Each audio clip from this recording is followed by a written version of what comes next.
നമസ്കാരം. ബി.ജെ.പിയുടെ അംഗത്വ ക്യാമ്പയിന് പ്രധാനമന്ത്രി നരേന്ദ്രമോദി തുടക്കം കുറിച്ചു. ദേശീയ അധ്യക്ഷൻ ജെ.പി. നഡ്ഡ പ്രധാനമന്ത്രിക്ക് അംഗത്വ സർട്ടിഫിക്കറ്റ് പുതുക്കി നൽകിക്കൊണ്ടാണ് ബി.ജെ.പിയുടെ അംഗത്വ ക്യാമ്പയിന് തുടക്കം കുറിച്ചത്. ജനസംഘ കാലം മുതൽ രാജ്യത്ത് പുതിയ രാഷ്ട്രീയ സംസ്കാരം കൊണ്ടുവരാനുള്ള പ്രവർത്തനങ്ങളാണ് നടത്തിയതെന്നും പ്രധാനമന്ത്രി പറഞ്ഞു. ജനാധിപത്യപരമായ പ്രവർത്തനങ്ങളിലൂടെയാണ് ബി.ജെ.പി തങ്ങളുടെ പ്രവർത്തനം വ്യാപിപ്പിക്കുകയും അതുവഴി സാധാരണ ജനങ്ങളുടെ ആഗ്രഹങ്ങളും അഭിലാഷങ്ങളും സാക്ഷാത്കരിക്കാൻ പരിശ്രമിച്ചു.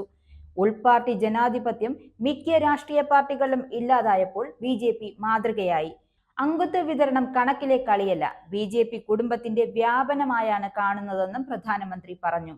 ഈ ക്യാമ്പയിൻ പൂർത്തിയാവുന്നതോടെ പാർട്ടി അംഗങ്ങളുടെ എണ്ണം 10 കോടി മറികടക്കുമെന്നാണ് നദ്ദ പ്രഖ്യാപിച്ചത്. മുൻ ദേശീയ അധ്യക്ഷന്മാരും കേന്ദ്രമന്ത്രിമാരുമായ രാജ്നാഥ് സിംഗ്, അമിത് ഷാ എന്നിവരും ചടങ്ങിൽ പങ്കെടുത്ത് അംഗത്വം പുതുക്കി. ആഗോളതലത്തിൽ ഏറ്റവും വലിയ പാർട്ടി മാത്രമല്ല ബി.ജെ.പി എന്നും ഏറ്റവും വലിയ ജനാധിപത്യപരമായി പ്രവർത്തിക്കുന്ന പാർട്ടി കൂടിയാണെന്നും അമിത് ഷാ പറഞ്ഞു. ഇത്രയും സുതാര്യമായും സത്യസന്ധമായും അംഗത്വ വിതരണ പ്രക്രിയ നടത്തുന്ന മറ്റൊരു രാഷ്ട്രീയ പാർട്ടിയുമില്ലെന്നും അദ്ദേഹം കൂട്ടിച്ചേർത്തു.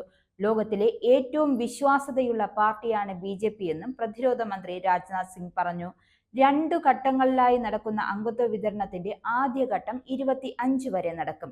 ജാർഖണ്ഡിന് പിന്നാലെ ഹരിയാനയിലും ബി.ജെ.പിയിലേക്കുള്ള നേതാക്കളുടെ വരവ് തുടരുകയാണ്. ജനനായക് ജനതാ പാർട്ടി നേതാക്കളായ 3 പേർ കഴിഞ്ഞ ദിവസം ബി.ജെ.പിയിൽ ചേർന്നു. ഹരിയാനയിൽ നിന്നും 3ാം തവണയും സർക്കാർ രൂപീകരിക്കുമെന്നും ബി.ജെ.പിയിൽ ചേർന്നതിന് ശേഷമുള്ള നേതാക്കളിൽ ഒരാളായ ദേവേന്ദർ സിംഗ് ബബ്ലി പറഞ്ഞു.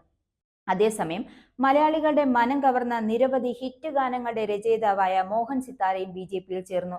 ജില്ലാ president advocate K Aneesh Kumar അംഗത്വം നൽകി അദ്ദേഹത്തെ പാർട്ടിയിലേക്ക് സ്വീകരിച്ചു. ബി.ജെ.പി ജില്ലാതല മെമ്പർഷിപ്പ് ക്യാമ്പയിന് തുടക്കം കുറിച്ചതും മോഹൻ സിത്താരയ്ക്ക് അംഗത്വം നൽകിക്കൊണ്ടായിരുന്നു. മണ്ഡലം പ്രസിഡന്റ് രഘുനാഥ് സി മേനോൻ, സംസ്ഥാന കമ്മിറ്റി അംഗം മുരളി കൊളങ്ങാട്, മണ്ഡലം ജനറൽ സെക്രട്ടറി സുശാന്ത് അയനിക്കുന്നത്തും എന്നിവരും ചടങ്ങിൽ പങ്കെടുത്തു.